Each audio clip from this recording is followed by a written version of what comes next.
Bonsoir à tous, il est tout juste 18h30 sur Aloula et c'est le journal à la une de l'actualité ce soir.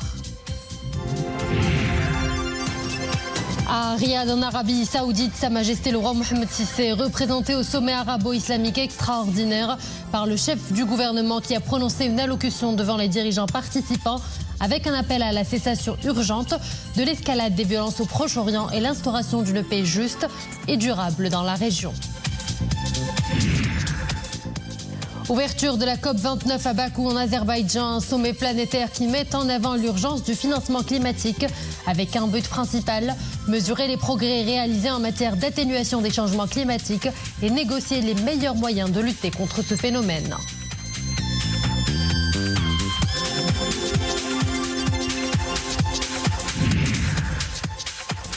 Enfin, nous vous embarquerons dans un voyage à bord du fameux train du désert.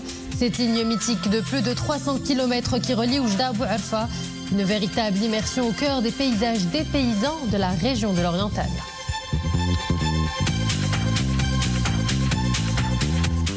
Bonsoir à tous. Première escale du journal Riyad en Arabie Saoudite où se sont ouverts les travaux du sommet extraordinaire arabo-islamique avec la participation des pays arabes et islamiques membres, dont le Maroc. Sa Majesté le roi Mohammed VI est représenté à ce sommet par le chef du gouvernement Aziz Akhnouch qui a prononcé une allocution à l'occasion.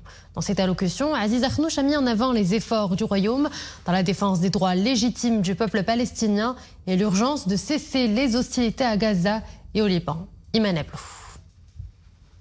Un sommet dans la continuité du sommet extraordinaire arabo-islamique tenu en novembre 2023 à Riyad. Face à l'escalade de la violence et aux attaques israéliennes répétées contre les populations palestiniennes et libanaises, les dirigeants arabes et musulmans se réunissent dans la capitale saoudienne. Sa Majesté le roi est ici représenté par le chef du gouvernement qui a prononcé une allocution dans laquelle il a d'abord égrené 3 priorités dans l'examen de la situation dans la région. إذا كان التوصل إلى وقف الحرب في غزة أولوية عاجلة. Premièrement, si la cessation de la guerre à Gaza est une priorité d'urgence, il va falloir le faire parallèlement à l'ouverture d'une perspective politique susceptible de concrétiser une paix juste et durable dans la région.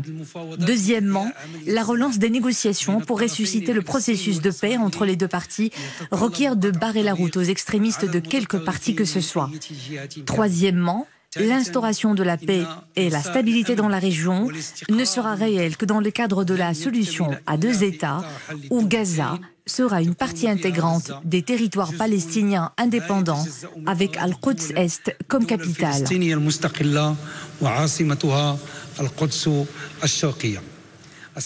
Dans cette allocution, le chef du gouvernement met également en avant les efforts du Maroc dans la défense des droits légitimes du peuple palestinien. Le royaume qui fait de la cause palestinienne une priorité dans sa politique étrangère.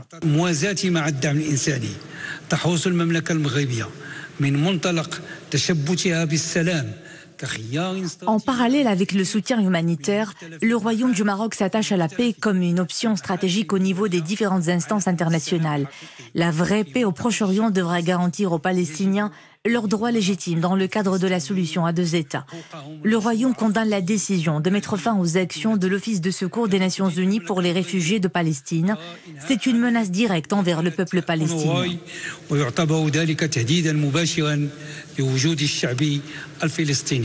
La guerre au Liban, autre urgence qui s'invite à ce sommet.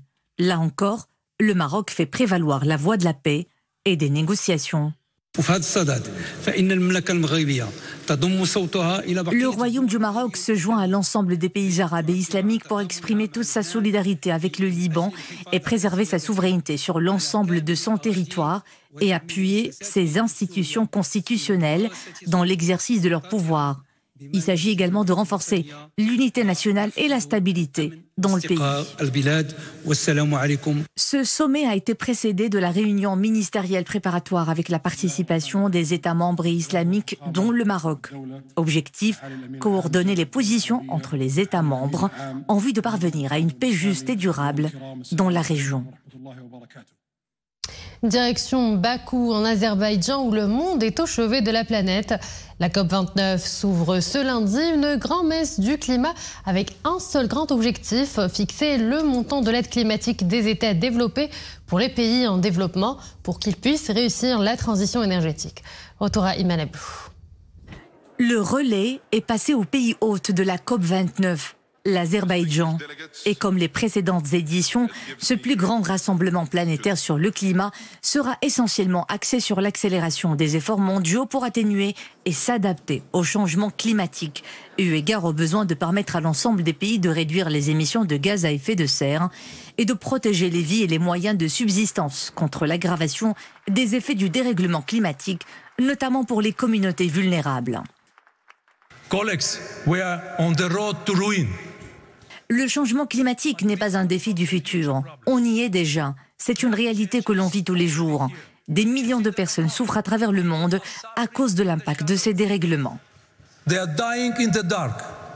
Le principal enjeu de cette édition sera de trouver d'importants nouveaux financements de la transition énergétique. Les objectifs fixés en 2009 à 100 milliards de dollars par an ne suffisent plus. We must agree a new global climate finance goal. Nous devons nous entendre sur un accord global et novateur sur les mécanismes de financement et d'adaptation. Les pays du tiers-monde peinent à faire face au changement climatique et s'insérer dans les efforts de transition. Il va falloir repenser nos économies, car le défi climatique n'épargne désormais plus aucun pays. L'accord de Paris engageait le monde à limiter à 2 degrés le réchauffement et à poursuivre les efforts pour le contenir à 1,5. L'année 2024, diluvienne pour de nombreux pays, sera quasi certainement à ce niveau.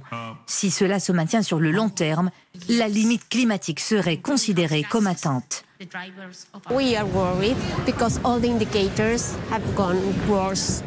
La situation est vraiment inquiétante si rien n'y fait. Les indicateurs vont de mal en pis. La température de la Terre a augmenté de 1,54 degrés. Il y a de quoi s'alarmer.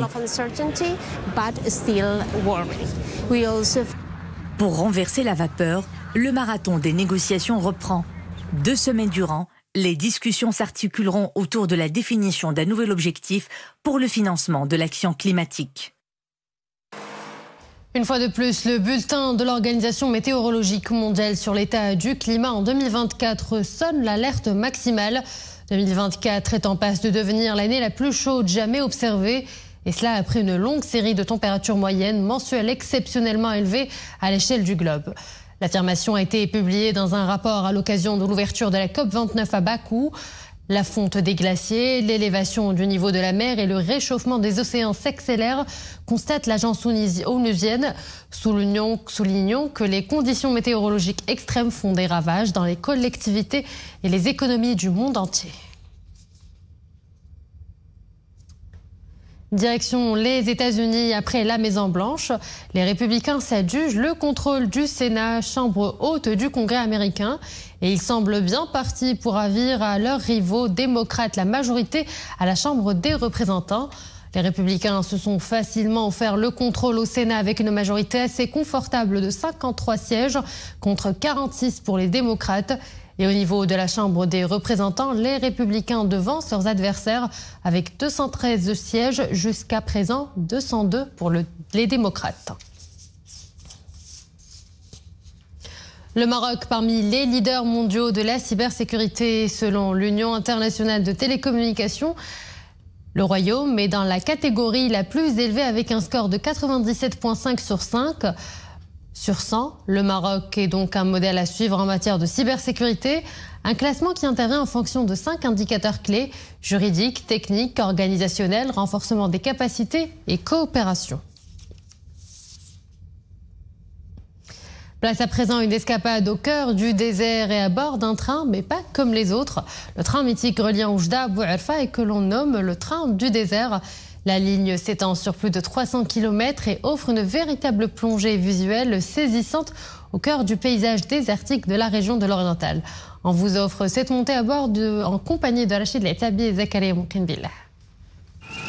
Ils sont venus des 4 coins du royaume pour prendre part à l'expérience du train du désert. Point de rencontre, la gare de train d'Oujda. Et c'est parti pour un périple singulier à destination de Figeac. En plus d'être un projet touristique, le train du désert offre à ses passagers une ambiance unique. Les voyageurs sont transportés à travers le désert de l'Oriental, comme dans un film de western. Le voyage dure plus longtemps que la normale en raison de la faible vitesse du train. N'empêche, cela donne lieu à un périple passionnant où la découverte rivalise avec la bonne ambiance. L'occasion aussi de déguster des plats variés servis à bord.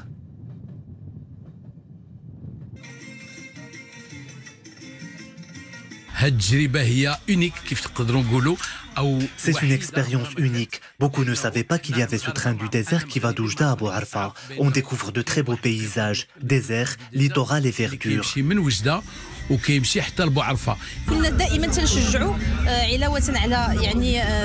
En plus de faire la promotion de la destination de Saïdia, nous avions un souci de faire connaître la région de l'Oriental, comme Tafourelt, Zegzel et actuellement Figeac, considérée comme l'oasis la plus proche d'Europe. Le trajet passe par Oujda, Bou Arfa et Figeac, une opportunité pour beaucoup de faire connaissance avec la région de l'Oriental, dotée de nombreux atouts touristiques. À bord du train, des passagers marocains et étrangers. L'avantage de ce voyage est le fait de s'arrêter au niveau de plusieurs points. Cela donne l'opportunité aux passagers d'être en contact avec les villages et les populations du désert. On vient régulièrement. Bon, ça fait 10 ans que j'habite à Saïdia. C'est assez original, ça va doucement, ça permet de bien voir les paysages et de prendre des photos. On a déjà fait en voiture, mais maintenant en groupe et comme ça, en train, c'est tout à fait différent. Ouais, l'atmosphère est tout à fait différente, donc on aime bien. Après un long voyage passionnant, les touristes arrivent enfin à la gare de Tindrara. Là-bas, ils ont rendez-vous avec un accueil chaleureux, reflet de l'hospitalité locale authentique. À partir de là, les participants continuent le périple par bus vers l'oasis de Figeac, dans une ambiance de fête et d'interaction avec le patrimoine local. De l'art avant de refermer ce journal, cette rencontre avec une jeune artiste qui peint la femme marocaine dans différentes situations. Une manière pour l'artiste de rendre un vibrant hommage à toutes les femmes. Elle, c'est Sarah Al-Akhal. Elle a d'ailleurs choisi Touche féminine comme titre pour cette toute nouvelle exposition. À Rabat, c'est un reportage de Mohamed Amin Ammouri et Zakaria Mouqin-Billah. Elles sont dynamiques, joyeuses et reflètent l'authenticité de la culture marocaine. À voir les portraits de Sarah Al-Akhal consacrés aux femmes marocaines, on découvre la beauté et la richesse des cultures locales. Ces femmes mises en situation dans différentes activités expriment une touche féminine gracieuse que l'artiste a voulu mettre en avant.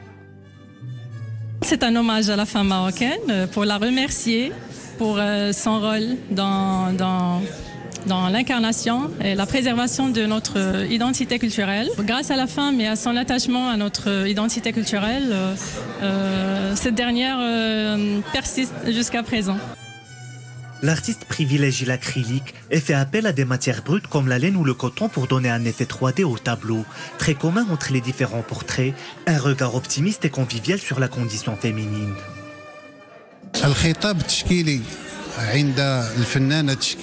Le discours pictural chez l'artiste Sarah Al-Akhal se caractérise par la dualité entre la thématique et la couleur. Elle nous donne un exemple concret du thème de la femme avec ses différents attributs marocains. L'artiste réussit à unifier les rites des différentes régions du royaume en dépit de leurs particularités. Artiste autodidacte, Sarah Al-Akhal a commencé son parcours il y a quelques années. Elle compte à son actif des expositions individuelles et collectives. Touche féminine est sa 5e exposition individuelle et la première à Rabat. L'artiste tente de diversifier ses techniques en s'adonnant aussi au style abstrait. Et voilà, nous arrivons à la fin de cette édition. Merci à vous de l'avoir suivi. Excellente suite des programmes sur Al-Oula.